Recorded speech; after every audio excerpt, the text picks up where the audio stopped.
બોલીએ શ્રી કૃષ્ણ લાલ કી જય.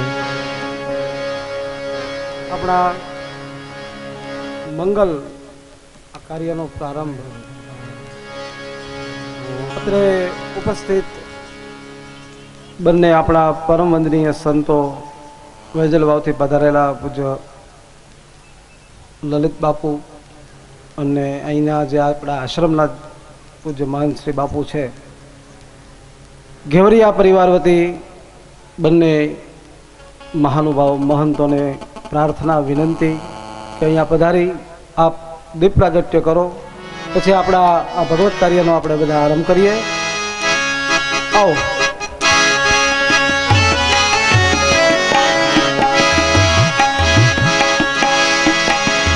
ગુરુ તાર પાર ન પાયો,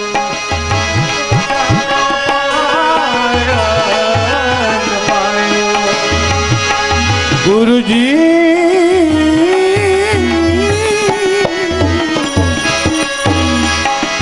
ગુરુ તમારો પાર ન પાયો.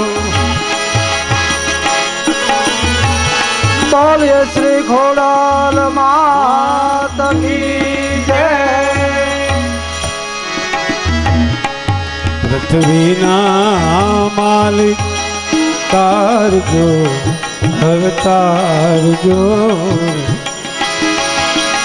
આઈ ખોડલ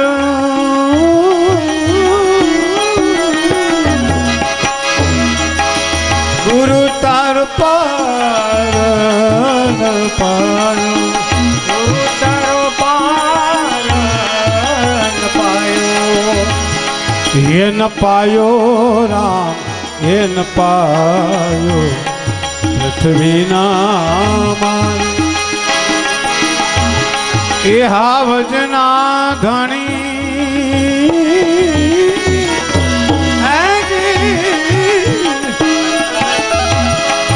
અવતારજો અવતારજો તારજો તારજો.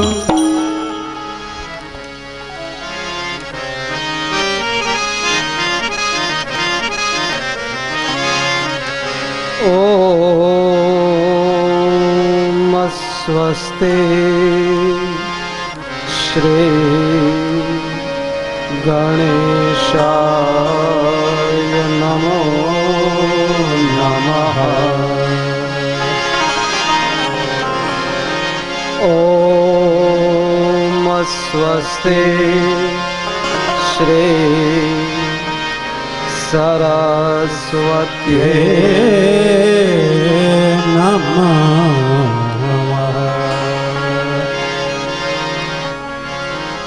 વક્રતુંડમ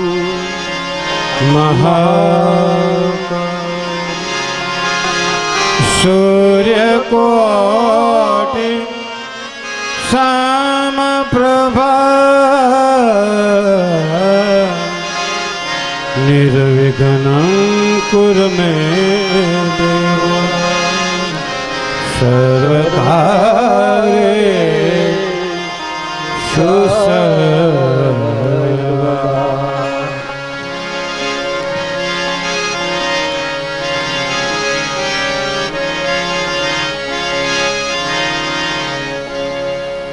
વંશે વિભૂષિતકરા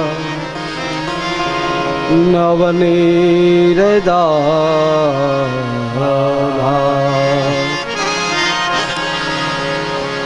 પીતાંબરા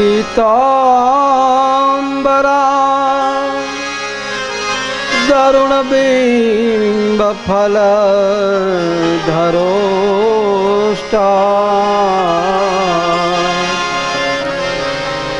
કૃષ્ણાત્વદયં પદ પંકજરાત્યે અધેવ મે વિશ્યતુ માનસરાજહંસે. અધેવ મે વિશ્યતુ માનસરાજહંસે. પૂર્ણેન્દો સુંદર મુખારવિંદ નેત્રા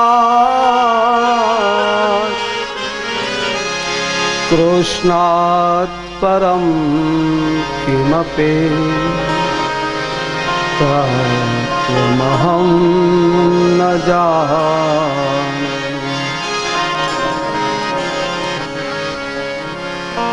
પ્રાણ પ્રયાણ સમયે કફવાત પિત્તે કંઠાવરોધન વિધો સ્મરણં કુતસ્તે. કંઠાવરોધન વિધો સ્મરણં કુતસ્તે.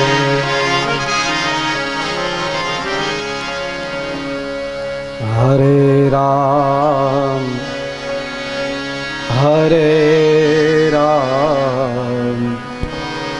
રામ રામ હરે હરે હરે રામ હરે રામ રામ રામ હરે હરે રામ રામ રામ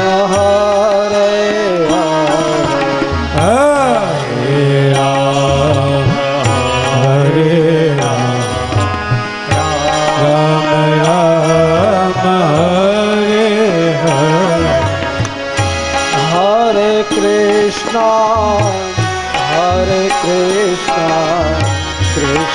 કૃષ્ણ હરે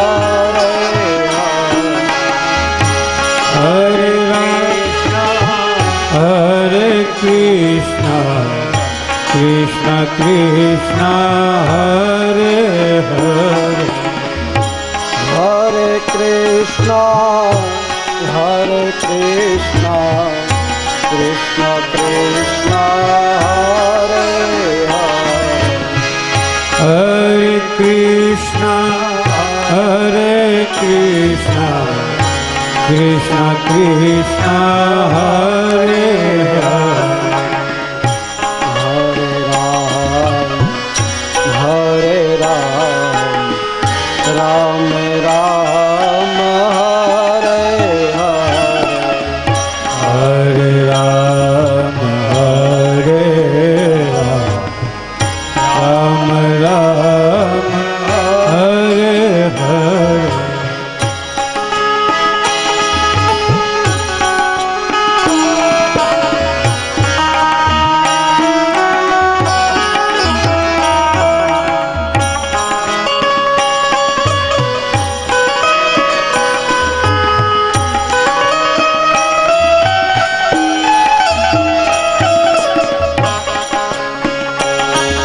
આજથી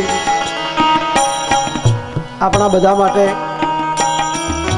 આ એક 7 દિવસનું અનુષ્ઠાન ચાલુ થાય છે. તમે જે પરમાત્માને માનો છો એવો કોઈ આગ્રહ નથી. હરે કૃષ્ણ હરે રામ રાધે કૃષ્ણ તમે જેને ચાહો છો. જય સ્વામિનારાયણ ભગવાન, જય યોગેશ્વર ભગવાન, જય સચ્ચિદાનંદ, જય માધવાનંદ, જય ગોપાલ, સીતારામ. જે રૂપ મારા ને તમારા હૃદયમાં બેઠેલું છે બસ આપણે એને પોકારવાના છે. પણ આજ જેને અહીંયા આપણે બોલાવ્યા છે એવા અખિલ બ્રહ્માંડનો નાથ ભગવાન માધવ સચ્ચિદાનંદ રૂપાય વિશ્વોત્પત્યાદિ હેતવે તાપત્રય વિનાશાય શ્રી કૃષ્ણાય વયમ નમઃ. બસ એટલા માટે બધું ભૂલી એક નામ પરમાત્માનું જ્યારે જ્યારે સમય મળે આપણે આપણી કથા કરવાની છે. કથાના માધ્યમથી આપણે પરમાત્માને યાદ કરવાના છે, પ્રેમ, શ્રદ્ધા અને ભાવથી.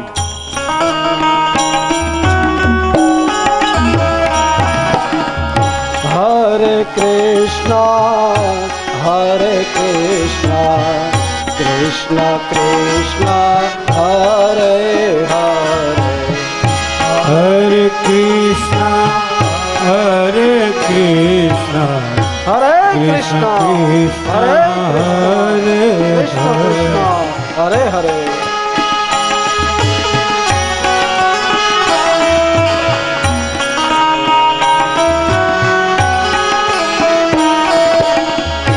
હરે રામ હરે રામ રામ રામ હરે હરે હરે રામ હરે રામ રામ હરે હરે રામ રામ હરે હરે રામ રામ હરે હરે કૃષ્ણ કૃષ્ણ હરે હરે કૃષ્ણ કૃષ્ણ હરે હરે કૃષ્ણ કૃષ્ણ હરે હરે ઓ કૃષ્ણ કૃષ્ણ હરે હરે વક્રતુંડમ મહાકાય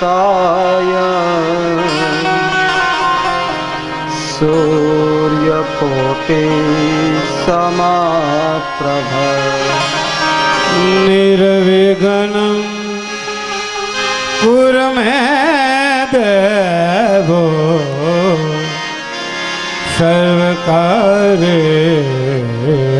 सर्वकार्येषु सर्वदा गुरुर्ब्रह्मा गुरुर्विष्णु गुरुदेवो महेश्वरा गुरु साक्षात् परब्रह्मा तस्मै श्री गुरुवे नमः तस्मै श्री गुरुवे नमः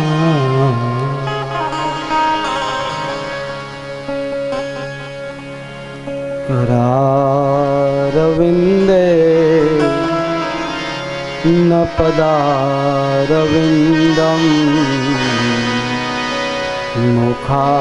मुखारविन्दे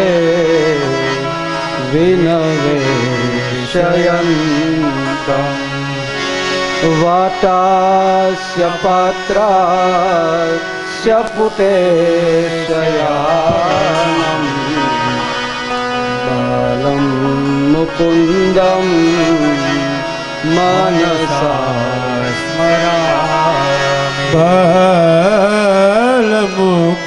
बालमुकुन्दं मनसा स्मरामि श्री कृष्ण गोविंद हरे मुरारी हे नाथ नारायण वासुदेवा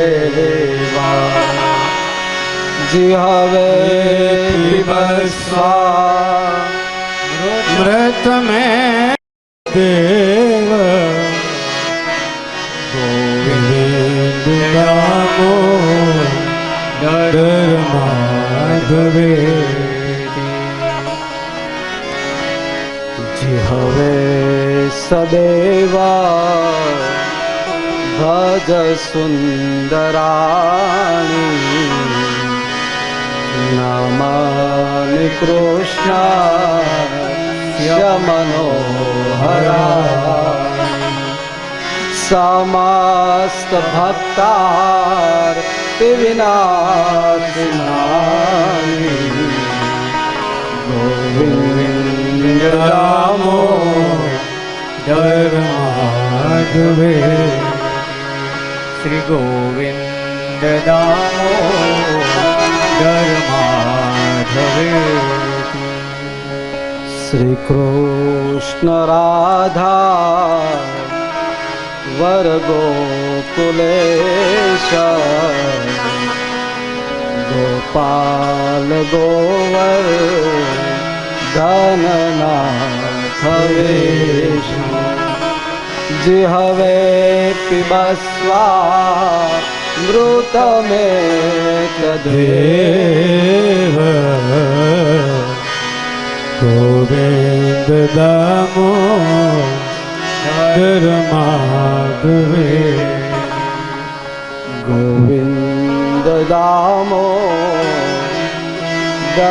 माधवे गोविंद दामोदर माधवे. અહીંયા આવ્યા પછી પરિવારના સંબંધોથી માણસ બંધાય છે,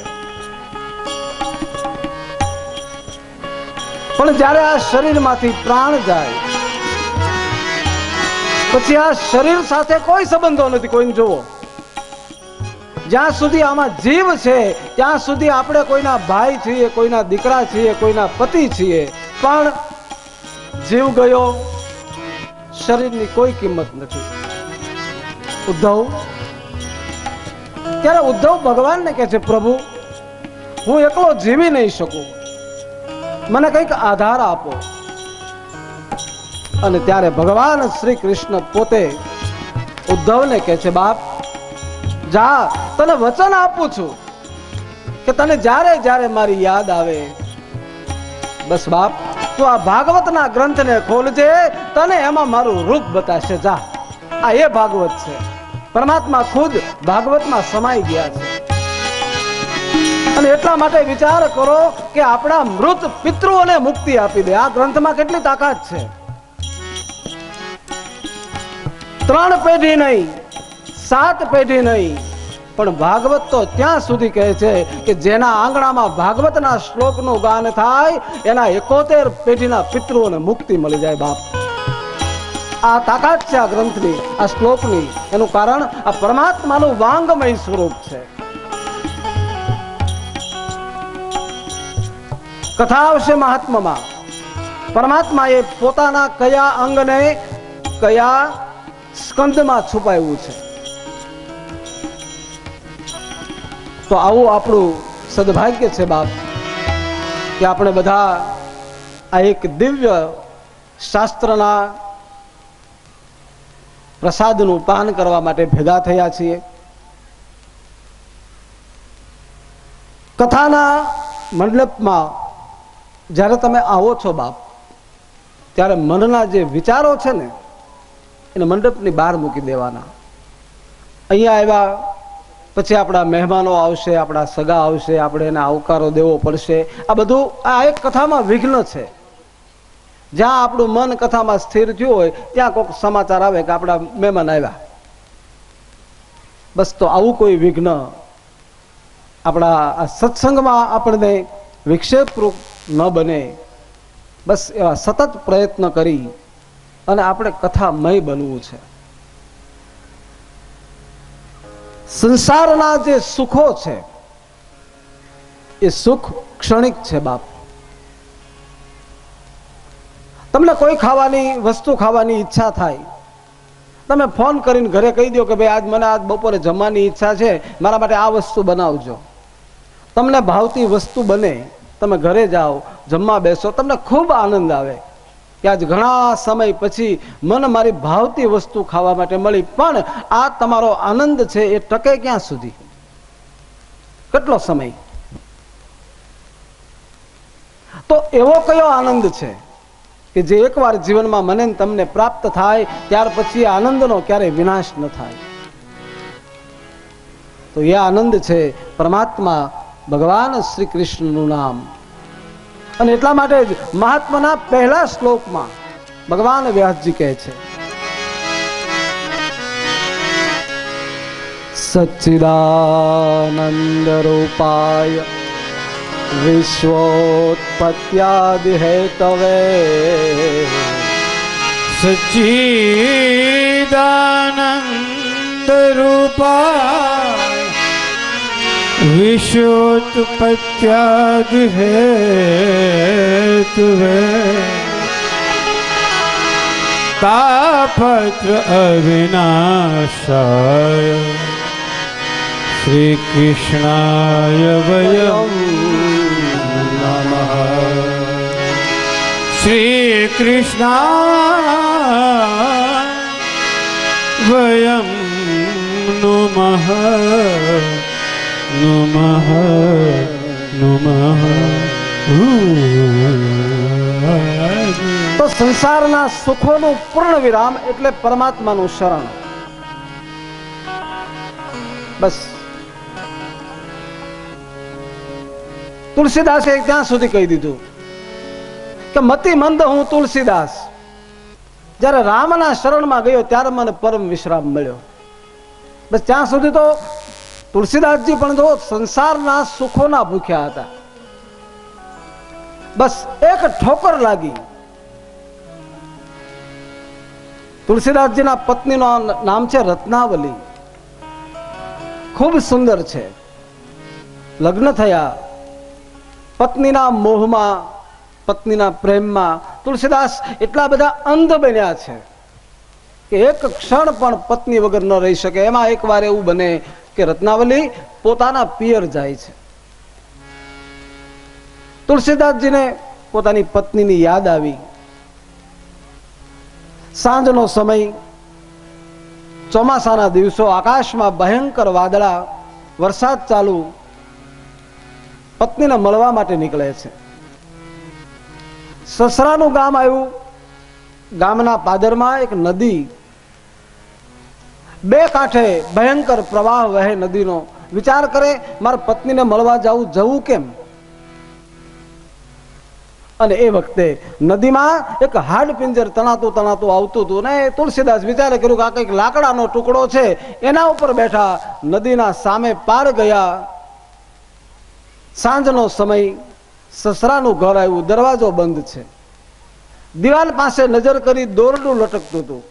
એ દોરડું પકડી અને જ્યાં દિવાલ કૂદવા ગયા, દોરડું પકડ્યું ત્યારે ખબર પડી કે આ દોરડું નથી, આ તો ભયંકર કાળોતરો નાગ છે. પણ એ શરીરના મોહમાં અંધ બનેલો આ માનવ, એને ખબર નથી. દરવાજો, દિવાલ કૂદી અંદર ગયા. દરવાજો ખટખટાયો અને એ વખતે રત્નાવલી આવીને દરવાજો ખોલે ને પોતાના સ્વામીને જોવે છે. સ્વામી, અત્યારે તમે? તુલસીદાસે કહ્યું કે હા દેવી, બસ તમારા વગર ન રહી શક્યો, હું તમને મળવા આવ્યો છું. અને ત્યારે રત્નાવલીએ ફક્ત એક શબ્દ કીધો કે નાથ, મારા હાડ અને ચામના આ શરીરમાં તમને આટલો બધો પ્રેમ છે, આના કરતા અડધોય પ્રેમ જો તમને રામમાં લાગી જાય ને તો તમારું જીવન સફળ બની જાય. અને બસ આ એક શબ્દ પત્નીનો. તુલસીદાસ, વિચાર કરો, જેની એક એક ચોપાઈને આજ હું તમે જીવનમાં ઉતારીએ છીએ.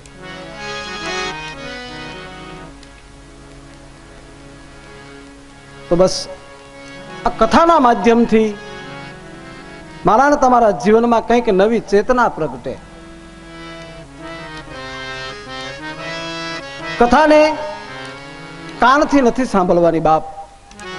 આ કાનમાં કદાચ સાંભળી હશે તો આ કાનમાંથી કથા બહાર જતી રહેશે. કારણ કે બહાર નીકળો એટલે કોઈની ઈર્ષ્યા, કોઈની નિંદા, કોઈની ખોટી વાતો.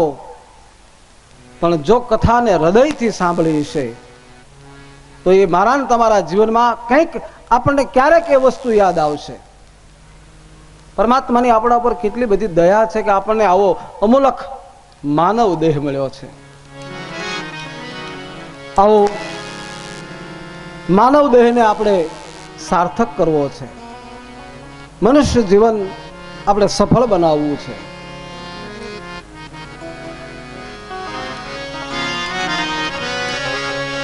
બળે ભાગ્ય મનુષ્ય તન પાવા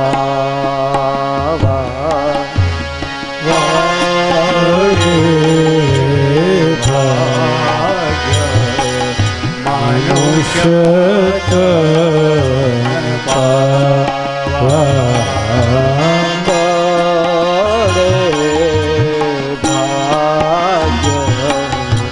મનુષ્ય તન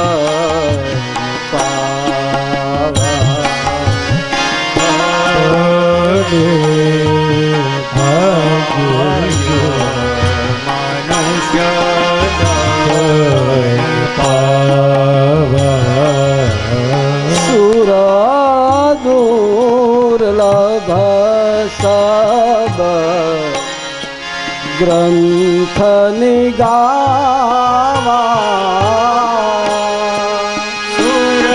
દુર્લભ ગ્રંથ નિગાવા સુર દુર્લભ સબ ગ્રંથ નિગાવા સુર દુર્લભ ગ્રંથ નિગાવા સાધન ધામ મોક્ષ સાધન ધામ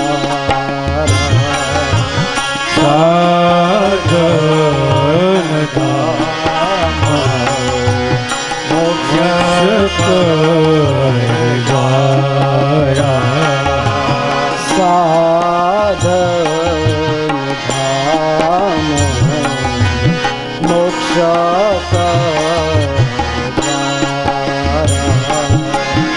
સાધન ધામ મોક્ષ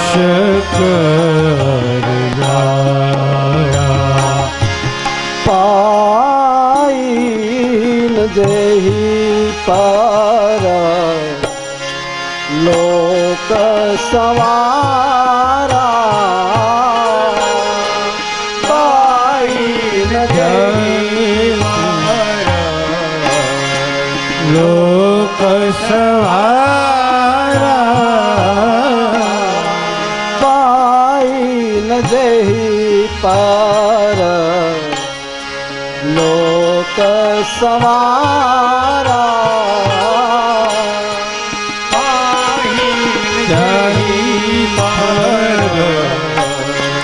લોક સવારા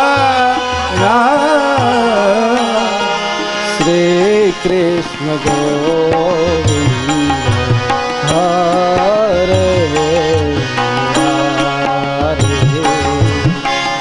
શ્રી કૃષ્ણ ગોવિંદ હરે મુરારી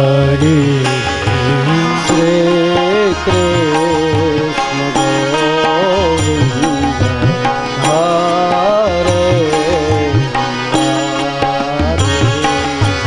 શ્રી કૃષ્ણ ગોવિંદ હરે મુરારી હરે મુરારી હરે મુરારી હરે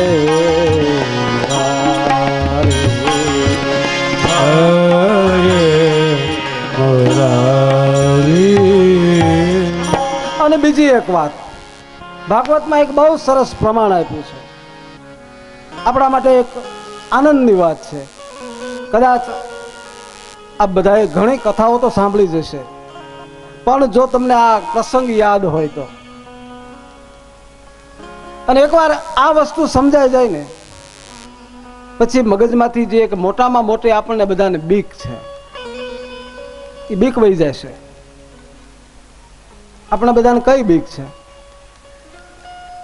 5 વર્ષનું બાળક હોય ત્યારથી લઈ અને કદાચ 100 વર્ષની ઉંમર 100 વર્ષની ઉંમરની વ્યક્તિ થાય ત્યાં સુધી દરેક વ્યક્તિના મનમાં એક બીક છે. કઈ બીક? બધાને ખબર છે પણ કોઈને બોલવું નથી. મરવાની. બધાની એક જ બીક, અમે મરી જઈશું તો. તમે આપણે બધા તમે ખેડૂતો છો. વાડીમાં ઘઉં વાવો તો શું ઉગે? ઘઉં વાવો તો ઉગે શું? ઘઉં. કપાસ વાવો તો શું ઉગે? કપાસ. બાજરો વાવો તો બાજરો જ ઉગે. તો તમને નથી લાગતું કે માણસ મરે તો એને માણસ જ બનવું પડે પાછું? આ આપણું શાસ્ત્ર પ્રમાણ આપે છે. એટલે કદાચ કોઈ પણ આશા, કોઈ પણ તૃષ્ણા, કોઈ અપેક્ષા મારી તમારી અધૂરી રહેશે ને બાપ, તો પરમાત્મા આપણને ફરીવાર આ સૃષ્ટિમાં લાવશે અને આપણી આશાને પૂરી કરશે. આ પ્રમાણભૂત વાત છે. એટલે મરવાની બીવાની જરૂર નથી. મરવાથી બીવું શું કામ? મૃત્યુ એ તો માણવા જેવો જીવનનો પ્રસંગ છે.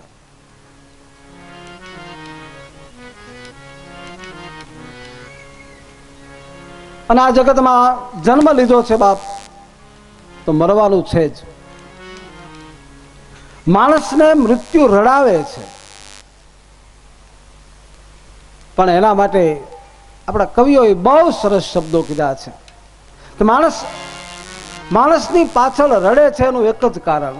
તમે કોઈના લગ્નમાં જાઓ, તમને ખુશી હોય, કારણ વરાજો ઘોડા ઉપર બેઠો હોય.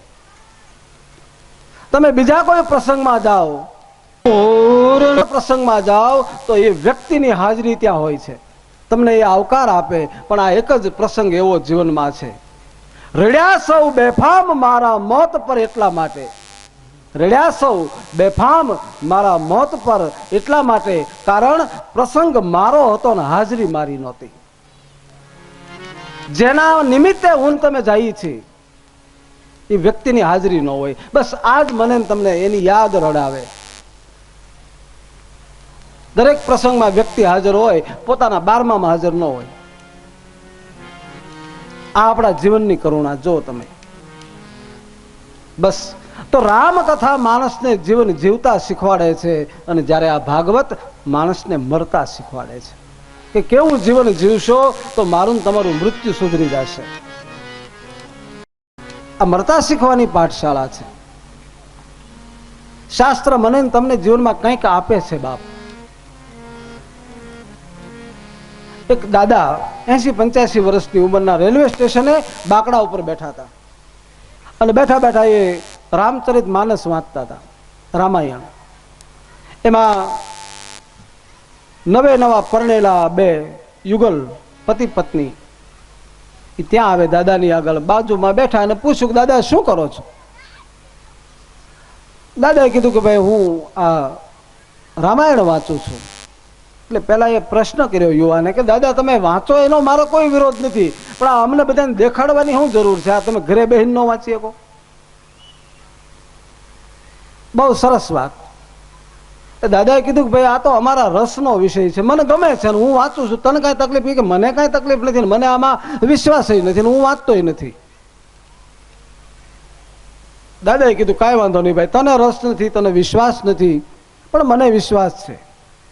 થોડી વાર થઈ, ટ્રેન આવી, બધા દોડી દોડીને ટ્રેનમાં ચડી ગયા. ગિરદી એટલી બધી ભયંકર. 10-15 મિનિટ થઈ એટલે પેલા યુવાને ટ્રેનની સાંકળ ખેંચી, ટ્રેન ઊભી રહી, બધા નીચે ઉતર્યા. એટલે પેલા દાદાએ પૂછ્યું પેલા ભાઈને, યુવાનને, કે ભાઈ તે ગાડી ઊભી શું કામ રખાવી? એટલે પેલા યુવાને કીધું કે દાદા બીજું કાંઈ નહીં, પણ આટલી બધી ગળદી હતી, બધા માણસો દોડી દોડીને ચડતા હતા, હું ચડી ગયો, મારી ઘરવાળી નેન્યા રહી ગઈ. અને ત્યારે દાદાએ એનું બાવડું પકડીને કીધું હતું કે બાપ જો તે રામાયણ વાંચી હોત ને તો આ દશા તારી ન થાત. યુવાને કીધું કે દાદા આ રામાયણમાં આ વસ્તુ આવે છે? તો કે હા આવે છે. જ્યારે ભગવાન 14 વર્ષ માટે વનમાં જાય છે, રામ લક્ષ્મણ જાનકી ગૃહરાજની પાસે આવી અને કેવટની પાસે નાવ માગીને ગંગાને પાર કરવા માટે જ્યારે આવ્યા ત્યારે ભગવાન રામ જાનકીનો હાથ પકડી અને એને પહેલા બેહાડે છે કે બાપ સીતા તમે પહેલા બેસો. જો તે રામાયણ વાંચ્યું હોત ને તો તું એને બાવડું પકડીને પહેલા બેહાડત કે તું ચડ હું આવું છું. આ તું જેમ માથું મારીને ચડી ગયો ને આ દશા તારી ન થાત. તો કહેવાનો અર્થ બાપ આપણા ધર્મશાસ્ત્રો આપણા ધર્મ ગ્રંથો એ જીવન જીવવાની એક આપણી પાઠશાળા છે. આવો ન જાણ્યું જાનકી નાથે સવારે શું થવાનું છે. અખિલ બ્રહ્માંડનો નાથ વિચાર કરો. એના પિતાએ જાહેરાત કરી દીધી કે આવતીકાલે સવારમાં મારા રામનો રાજ્યાભિષેક કરવો છે. અને એ જ રામ બીજા દિવસે 14 વર્ષ માટે વનમાં જાય છે. વિચાર તો કરો. જો બ્રહ્મ પણ પોતાના ભાગ્યને ન બદલી શકતો હોય તો હું તમે તો સામાન્ય છીએ બાપ, માનવ. આ શરીર એક ભાડાનું મકાન છે. એની મુદત છે. કોઈને 50 વર્ષ, કોઈને 60, 70, 80, 90, 100 અને કોઈને ભર યુવાનીમાં પરમાત્મા પોતાની પાસે બોલાવી લે છે. તો આ શરીર જ્યારે મારું ને તમારું છૂટશે બાપ ત્યારે વેદના તો થશે જ. કોઈના મકાનમાં આપણે ભાડે રહેતા હોઈએ, 5 વર્ષ 10 વર્ષ એ મકાનમાં રહીએ અને પછી જ્યારે ઘરનો માલિક આવીને એમ કહે કે હવે અમારા મકાનની જરૂર છે, અમને તમે ખાલી કરી દો.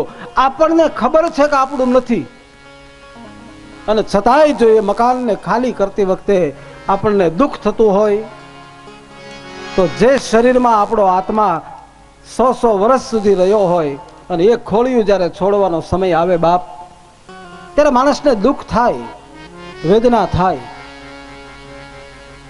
પણ જો શરીરનો મોહ છૂટી જાય, આત્મા અને શરીર આ બંને વસ્તુ જુદી છે બાપ.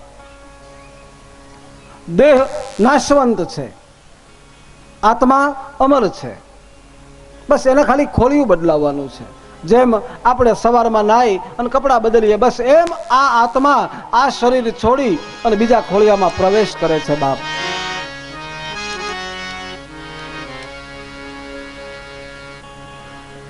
તો કહેવાનો અર્થ બાપ શરીર મારું તમારું નાશવંત છે. આ શરીરનું સૌંદર્ય ક્યાં સુધી? આપણને આપણા શરીરનું અભિમાન હોય, આપણા રૂપનું આપણને અભિમાન હોય. આપણે આપણા શરીરને શણગારવા માટે જેટલો સમય ભાગ જો પરમાત્માના માટે હું તમે જીવનમાં સમર્પિત કરીએ, આપણા જીવનને એક સાચી દિશા મળી જાય, સાચો માર્ગ મળી જાય બાપ. જે અરીસાની સામે બેઠા હોઈએ આપણે 1 કલાક સુધી આપણે અરીસાની સામે બેઠા બેઠા વાતો કરતા હોઈએ શરીરને શણગારવા માટે. પણ એક સમય એવો આવશે કે એ જ અરીસામાં આપણને આપણું મોઢું જોઈને બીક લાગશે કે આ હું છું, ક્યાં મારી યુવાની અને ક્યાં મારી આ વૃદ્ધાવસ્થા.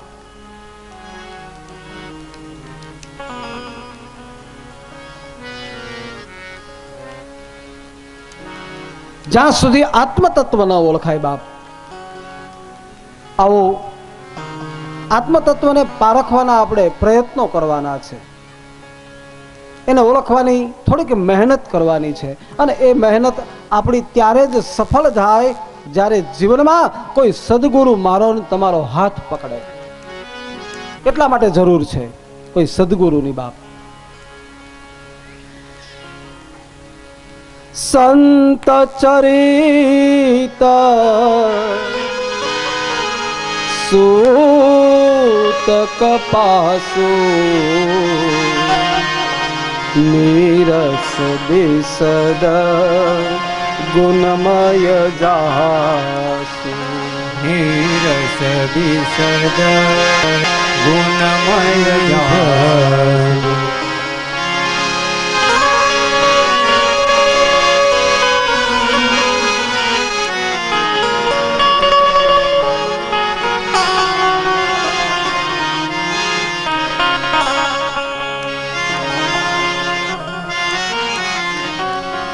નહીં અસત્ય સમ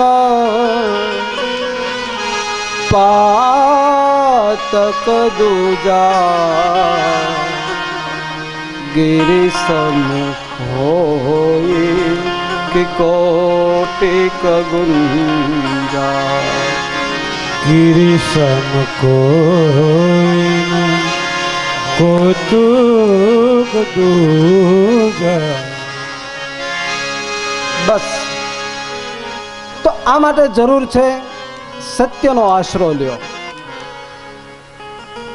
સત્યમ પરમ ધીમહિ. પરમાત્માનું રૂપ એટલે સત્ય. પણ નથી લાગતું કે જીવનમાં આપણે ડગલે ને પગલે ખોટું બોલીએ છીએ.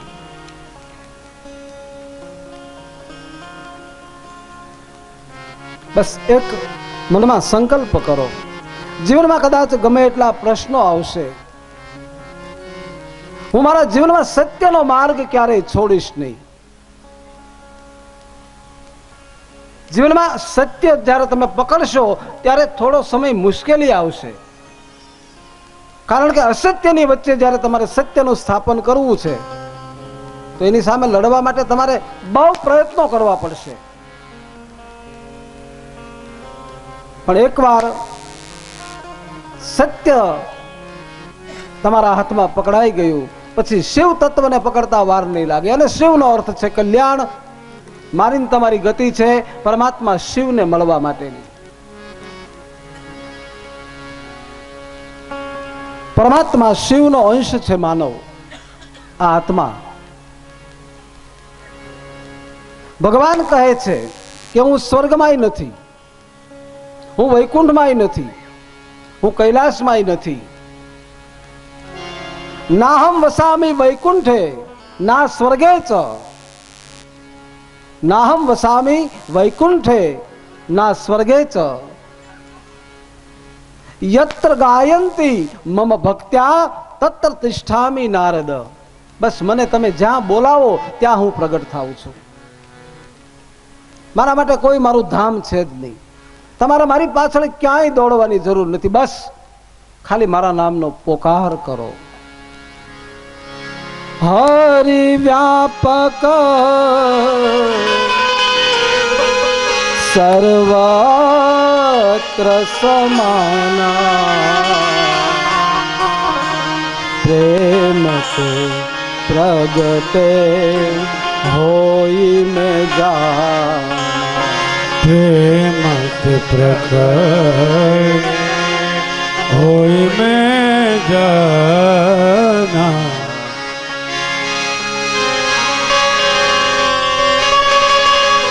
ભગવાન શિવજીએ કીધું છે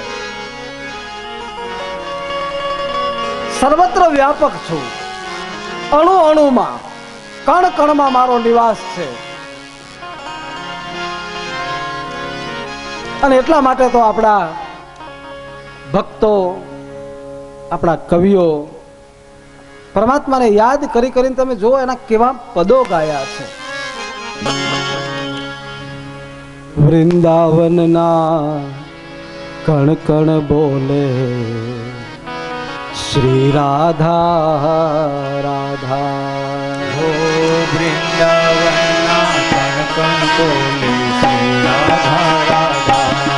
હો વૃંદાવનના કણ કણ બોલે શ્રી રાધા રાધા. વૃંદાવનના કણ કણ બોલે શ્રી રાધા રાધા.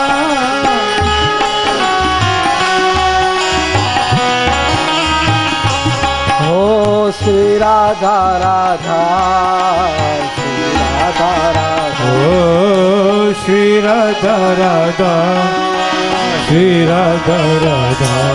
ઓ શ્રી રાધા રાધા શ્રી રાધા રાધા ઓ શ્રી રાધા રાધા શ્રી રાધા રાધા ઓ યમુનાજીના વારે બોલો શ્રી રાધા રાધા ઓ યમુનાજીને ગાયું બોલે શ્રી રાધા રાધા ઓ યમુનાજીના વારે બોલો શ્રી રાધા રાધા યમુનાજીના ગાયું બોલે શ્રી રાધા રાધા શ્રી રાધા રાધા શ્રી રાધા રાધા ઓ શ્રી રાધા રાધા શ્રી રાધા રાધા ઓ શ્રી રાધા રાધા શ્રી રાધા રાધા ઓ શ્રી રાધા રાધા શ્રી રાધા રાધા ઓ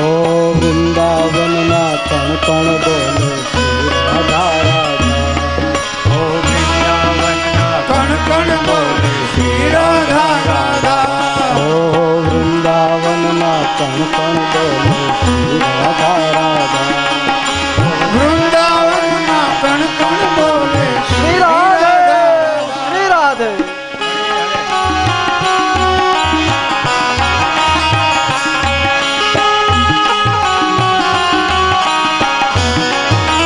અને એટલા માટે પરમાત્મા કહે છે કે હું સ્વર્ગમાં નથી, હું કૈલાસમાં નથી, હું વૈકુંઠમાં પણ નથી, બસ જ્યાં મને પોકારો હું તમારી વચ્ચે પ્રગટ થાઉં. એકવાર એક ગોપી યમુનાના કિનારે બેઠી હતી, આંખ બંધ કરી ધ્યાન ધરે. નારદજી ત્યાંથી નીકળ્યા. નારદજીએ પ્રશ્ન કર્યો કે અરે સખી, કૃષ્ણ તો સતત તારી સન્મુખ છે, તું જ્યારે એને પોકારે ત્યારે એ તારી સામે પ્રગટ થાય છે, તો પછી તું આ ભજન કોનું કરે છે? તું કોને યાદ કરે છે? તું કોનો જાપ કરે છે? અને ત્યારે ગોપીએ બહુ સરસ જવાબ આપ્યો હતો કે નારદ, હું અહીંયા કોઈને મેળવવા માટે તપ નથી કરતી, પણ કૃષ્ણની યાદ મારા મનમાં એટલી બધી ભરાઈ ગઈ છે કે હું મારા પરિવારનું કામે નથી કરતી, બસ એને ભૂલવા માટે હું આ મારું તપ કરું છું. આ ભક્તિ છે, આ પ્રેમ છે. પરમાત્માને ભૂલવા માટે પ્રયત્ન કરવા પડે. શ્વાસે શ્વાસે પ્રતિ શ્વાસે રામમ સ્મર, રામમ સ્મર, ભગવાન શંકરાચાર્યજીના શબ્દો છે.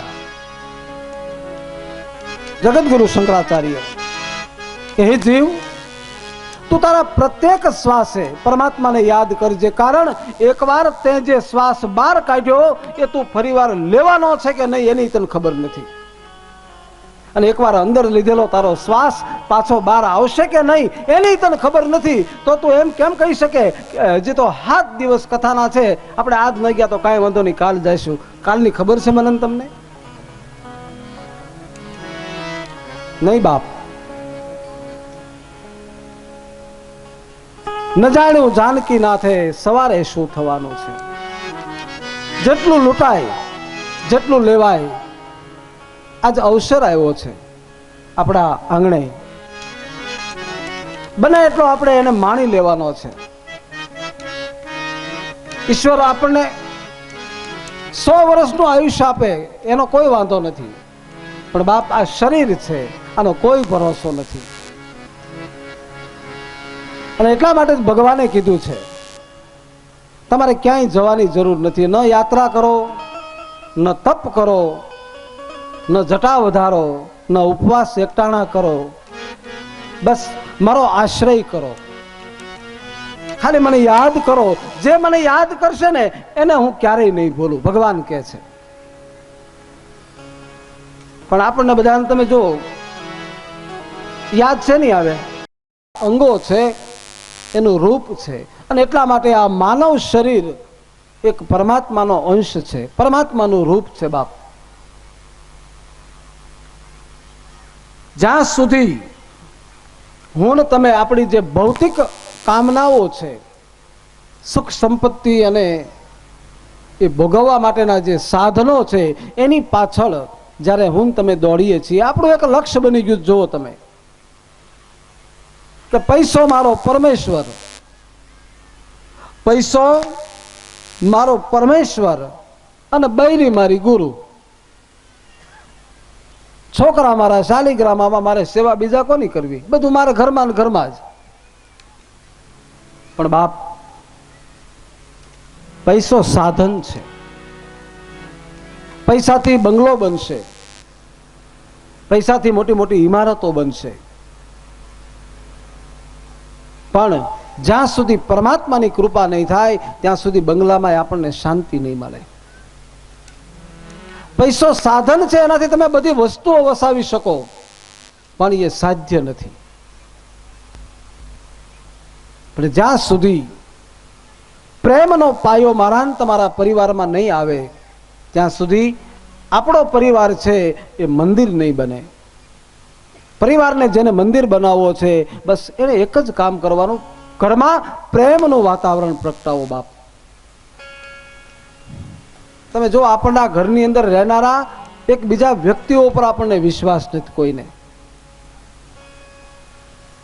બહારથી ઘરવાળો ફોન કરે એટલે ઘરવાળી પહેલો પ્રશ્ન કરે, ઈ કયો તમે છો ક્યાં? ઓલો એમ કે હું અહીંયા બજારમાં છું, કે અહીંયા ઓફિસમાં છું. સાચું કયો ક્યાં છું? એટલે તને એટલો વિશ્વાસ નથી. ઓલો કહે છે ઓફિસમાં, ત્યાં જોઈને બીજે ક્યાં હોય, અને ઓલો ખોટું બોલતો હોય. હા, બે વસ્તુ છે. તો બાપ, જ્યાં સુધી પરિવારમાં પ્રેમનું વાતાવરણ નહીં પ્રગટે ત્યાં સુધી પરિવાર મંદિર નહીં બને. અને પ્રેમ ત્યારે જ પ્રગટે જ્યારે પરમાત્માને તમે યાદ કરો. તો ભાગવતનું બીજું નામ છે પ્રેમ શાસ્ત્ર. આ પ્રેમનો શાસ્ત્ર છે બાપ, આ પ્રેમ ગ્રંથ છે.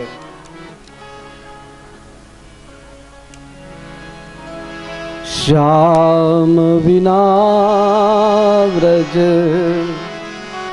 સૂનું લાગે, શ્યામ વિના વ્રજ સૂનું લાગે. ओझ हमको न भावे रे, श्याम बिना ब्रज सुनो. ઉદ્ધવ જરા ગોપીઓની પાસે આવે છે. એકવાર કૃષ્ણ મથુરાના મહેલમાં અટારીમાં બેઠા છે. વ્રજ તરફ દ્રષ્ટિ થઈ, ગોકુળની યાદ આવી, અને એ અખિલ બ્રહ્માંડનો નાથ એની આંખમાંથી દડ દડ દડ જે આહું પડે. અને એ વખતે ઉદ્ધવ આવીને પૂછે કે બાપ ગોવિંદ, તારી આંખમાં આંસુ શું છે ભાઈ? ઉદ્ધવ, બાપ હું રડતો નથી ભાઈ, મને મારું વ્રજ રડાવે છે, મને મારું વૃંદાવન રડાવે છે, મને મારી ગાયો યાદ આવે છે, મને મારી મા યશોદા યાદ આવે. ઉદ્ધવ, હું એ વ્રજને નથી ભૂલી શકતો બાપ. વિચાર કરો, પ્રેમ પરમાત્માને રડાવે છે, આ તાકાત છે પ્રેમમાં. પણ પ્રેમ મારો ને તમારો બધો તકલાદી બની ગયો છે, સ્વાર્થનો પ્રેમ છે. સુર નર સબ કી યાહી હરિતે, सारकार करे सब प्रिय. सुर नर सब की यही की सारकार करे सब प्रीति. આપણો પ્રેમ કેટલો તકલાદી છે તમે જુઓ. ઘરમાં સજાવેલા પેલા પ્લાસ્ટિકના ફૂલ જેવો, એમાં સુગંધ નથી, ખાલી દંભ છે. આપણે કોઈને ઘરે જઈએ ને એટલે પહેલો શબ્દ એમ કે અમે જે અઠવાડિયા પહેલા તમને યાદ કર્યા હતા. હરામ જો આપણને સંભળાય હોય તો હા તરત એમ કે અમે અઠવાડિયા પહેલા તમને જે યાદ કરતા ત્યાં તમે આવ્યા. લે હા તરત એટલો બધો અમારી ઉપર પ્રેમ ઉભો ક્યાંથી થયો? આ બિલકુલ ખોટી વાત છે. કહેવાનો અર્થ બાપ આપણો પ્રેમ તકલાદી છે, તકવાદી છે. પ્રેમના ભાગવતમાં 7 પ્રકાર બતાવ્યા છે. આપણે આગળ એની કથા આવશે કે ખરેખર સત્ય તત્વ પ્રેમ તત્વ શું છે. ઉદ્ધવ બાપ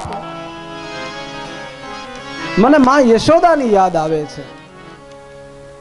અને ઉદ્ધવે કહ્યું ગોવિંદ આપ તો જ્ઞાની છો અને વ્રજના લોકો તો બધા અભણ છે, ગામડાના લોકો છે, એને શું ખબર પડે પ્રેમ શું છે? ઉદ્ધવ બાપ મારા એ ભલા જે વ્રજવાસીઓ છે, ભોળા વ્રજવાસીઓ છે, એનો પ્રેમ જો તારે જોવો હોય તો તને અહીંયા નહીં સમજાય બાપ, તું ગોકુળ જા. અને ઉદ્ધવ તું જ્યારે ગોકુળ જાય ને બાપ ત્યારે એક વાત ખાસ યાદ રાખજે કે તું મારા કપડા પહેરીને જાજે, નહીતર તને કોઈ બોલાવશે નહીં. વ્રજવાસીઓ ફક્ત એટલું માને છે કે આ સંસારમાં કોઈ પુરુષ હોય તો એ છે કેવલ કૃષ્ણ, બાકી કોઈ પુરુષ નથી. અને ઉદ્ધવ આવે છે, રથ આવ્યો, ગોપીઓ કુવાના કાંઠે કિનારે પાણી ભરવા આવી છે. રથને જોયો, ગોપીઓ સામ સામી વાતો કરે. એટલે સખી જોતો ખરી, સામે રથ આવે છે. ઉદ્ધવજી આવ્યા, રથ ઉભો રહ્યો, ઉદ્ધવ નીચે ઉતર્યા. ઉદ્ધવ આવો, હે વૃજાંગનાઓ, હું મથુરાથી આવું છું. હું તમારા શ્યામનો સંદેશ લઈને આવ્યો છું. જ્યાં શબ્દ સાંભળ્યો ગોપીઓ ખડખડાટ હસી પડી. અરે ગાંડા, શું કીધું? હું તમારા શ્યામનો સંદેશ લાવ્યો છું. ગોપીઓ કહે કે ઉદ્ધવ આજ સુધીમાં અમે અનેક લોકોને જોયા બાપ, પણ તારા જેવો કોઈ ગાંડો ન જોયો. તો હાવ ગાંડો છે? વિચાર કરો, આવો મહાન જ્ઞાની પુરુષ અને એને વ્રજની અભણ ગોપીઓ એમ કહી દીધું તું ગાંડો છે. સખી તે મને ગાંડો કહ્યો? હા ઉદ્ધવ, તને ગાંડો ન કહીએ તો શું કહીએ બાપ? તને એટલી ખબર નથી? प्रीतम को पतिया लिखूं जो वह वे परदेश, प्रीतम को पतिया लिखूं जो वह वे परदेश, लेकिन तन में मन में जो बसे उनको कहां संदेश. बाप पत्र तो એને લખાય કે જે બારગામ જતા હોય, કોઈ વિદેશમાં જતા હોય, પણ બાપ અમારો કૃષ્ણ તો અમારી વચ્ચે છે, અમને છોડીને ક્યાંય નથી ગયો, તો એની ટપાલ આવે ક્યાંથી? હજી હમણાં હું પાણી ભરીને ઘરે જતી હતી, રસ્તામાં મને કાંટો વાગ્યો, દોડતો દોડતો આવ્યો, એને મારા પગમાંથી મને કાંટો કાઢી દીધો. અને બાપ તું એમ કહે છે કે કૃષ્ણ મથુરા આવ્યો? ઉદ્ધવ હું અહીંયા પાણી ભરતી હતી, કોઈ હતું નહીં, દોડતો દોડતો આવ્યો, એને મારા માથા ઉપર મને હેલ ચડાવી, અને તું એમ કહે છે કે કૃષ્ણ મથુરા ગયો? ઉદ્ધવ તમારો કૃષ્ણ કોઈ બીજો હશે બાપ, અમારો કનૈયો અમને છોડીને ક્યાંય ન જાય. ઉદ્ધવજી વિચાર કરે છે કે આહા શું પ્રેમ છે આ ગોપીઓનો. ભાન ભૂલી ગઈ, દેહ ભાન ભૂલી. અને ત્યારે ઉદ્ધવ એને પગે લાગે છે ગોપીઓને કે આજ સુધી મને અભિમાન હતું મારા જ્ઞાનનું, પણ આજ મને ખબર પડી કે આ જગતમાં જ્ઞાનની કોઈ કિંમત નથી, જરૂર છે ફક્ત પ્રેમની. પ્રેમ હોય તો પરમાત્મા દોડતો આવશે બાપ. ગોપીઓએ ક્યાંય મંત્ર બોલ્યા જ નથી, કોઈ મંત્રની જરૂર નથી, કોઈ સાધનાની જરૂર નથી. એવું કોઈ પ્રસંગ ભાગવતમાં નથી કે ગોપીઓએ ક્યાંય યજ્ઞ કર્યો હોય. કે ગોપીઓએ હાથમાં માળા લીધી હોય અને છતાંય કૃષ્ણ ગોપીઓની પાછળ દોડતો હોય, અરે ગોપી મને થોડુંક માખણ તો દે. અને ગોપી એમ કહે કે લાલા તને માખણ આપું, પણ એક કામ કર, મારી સામે થોડી વાર નાચ તો આપું. અને અખિલ બ્રહ્માંડનો નાથ ગોપીઓની સામે નાચે અને ત્યારે એને હાથમાં માખણ આપે. વિચાર તો કરો, આ કયા મંત્રો છે બાપ? મંત્રની જરૂર નથી, ફક્ત પ્રેમ. અને ત્યારે ગોપીઓએ કહ્યું, ઉદ્ધવ બાપ, પ્રેમ અમે શું કરીએ? તારે પ્રેમ જોવો હોય તો જા નંદ બાબાના મહેલમાં, તને ખબર પડે. જ્યારથી કૃષ્ણ ગયો છે નંદ અને યશોદાની આંખમાં આંસુડા નથી સુકાણા બાપ. આ પાણી છે ને, આ કોઈ બજારનું પાણી નથી, આ ઘર વપરાશનું પાણી નથી બાપ. આ નંદ અને યશોદાની આંખના આંસુડાની ધાર છે. ઉદ્ધવજી આવે છે નંદ બાબા પાસે. વૃદ્ધ બની ગયા છે નંદ. ઉભા થયા, આંખ ઉપર નેજવા કરીને કહ્યું કે બા કોણ છો? બાબા હું ઉદ્ધવજી મથુરાથી આવ્યો છું. અને જ્યાં ઉદ્ધવ શબ્દ સાંભળ્યો નંદ બાબા એકદમ ઉભા થઈ ઉદ્ધવજીનો હાથ પકડી લે છે. ઉદ્ધવનો હાથ હાથમાં લઈ એના હૃદય અડાડ્યો, એની આંખે અડાડ્યો. બાપ મને ખબર છે તું જ્યારે અહીંયા આવ્યો હોઈશ ને ત્યારે અમારો લાલો તારો હાથ પકડીને તને મળ્યો હશે બાપ. આ હાથમાં અમને એના પ્રેમની સુગંધ આવે છે. અદ્ભુત પ્રેમ છે બાપ, અદ્ભુત ચરિત્ર, કૃષ્ણ ચરિત્ર. અને એટલા માટે આજ હજારો વર્ષ થયા છતાંય મને તમને રડાવે છે બાબા. તમે ખૂબ ભાગ્યશાળી છો. કૃષ્ણ તમને ભૂલી નથી શકતો બાબા. તમે એને બહુ પ્રેમ આપ્યો. ઉદ્ધવ અમે તો માણસ છીએ ભાઈ, અમે એને શું પ્રેમ કરીએ? પ્રેમ જોવો હોય તો અમારી ગૌશાળામાં જાત અને ખબર પડે. જ્યારથી કૃષ્ણ મથુરા ગયો છે અમારી ગાયોએ મોઢામાં ઘાસનું તણખલું નથી નાખ્યું, ગાયો પાણી નથી પીતી. કૃષ્ણ નામ પડે ને ગાયની આંખમાંથી આંસુની ધાર થાય.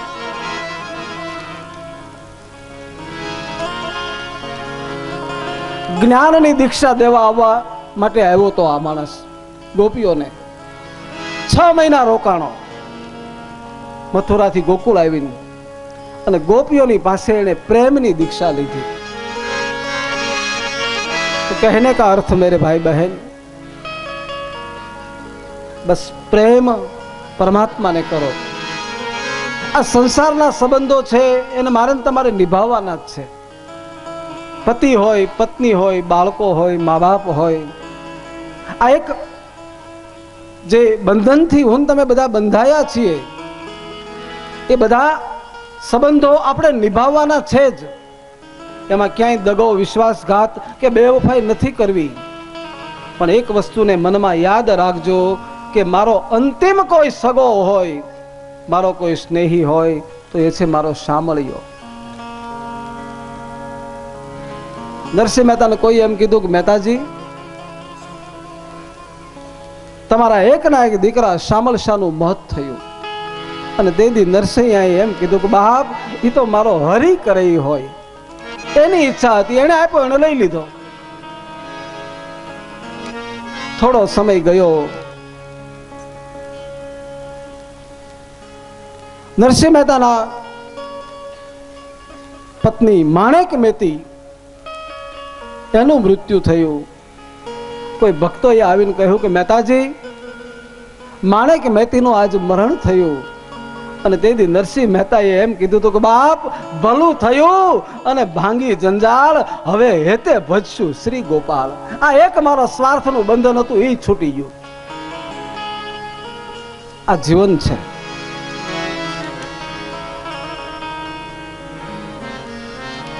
તો બાપ માનવ દેહ મળ્યો છે, એને આપણે સાર્થક કરવો છે. ક્યારે શ્વાસ પૂરો થશે, ક્યારે આંખ વિચાઈ જશે, કારણ કે એવો સમય આવ્યો છે જીવનમાં આજ આપણી પાસે. એક જ્ઞાનનો ચમકારો, સદવચનનો ચમકારો, જેમ વીજળી ચમકે અંધારી રાત હોય અને એમાં પ્રકાશ થાય અને એ પ્રકાશમાં મને ને તમને કંઈક નીચે પડેલી વસ્તુ બતાય, એમ આ જીવનમાં જ્યારે કોઈ સદગુરુ રૂપી શાસ્ત્રના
પ્રસાદ લેવા માટે